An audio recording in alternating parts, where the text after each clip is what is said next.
Sa himpilan ng 91.9 FM ang Marian Radio Cagayan de Oro City. CNN Live Nationwide. Lorenzo Luzon, magandang araw sa iyo. Magandang umaga Ariel, magandang araw Pilipinas.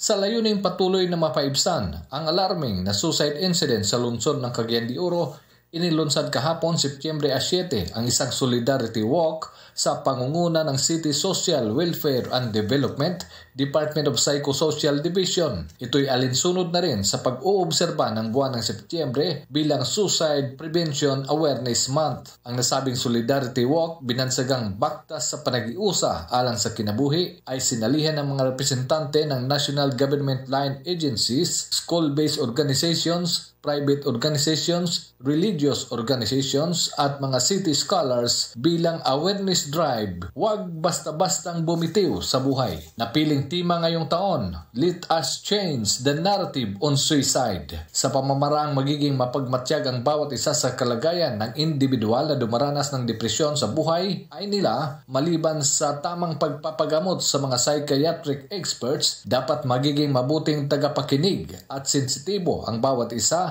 at handang maglaan ng oras upang makakausap ang mga identified na dumaranas ng depresyon sa anumang mabigat na problemang dinaranas sa kasalukuyan bilang pangunahing hakbang. Mula rito sa Marian Radio 91.9 FM, CMN Cagayan de Oro, Lorenzo Luzon, nag-uulat live para sa CMN Pilipinas.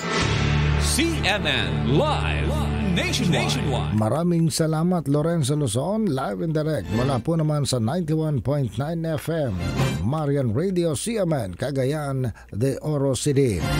Samantala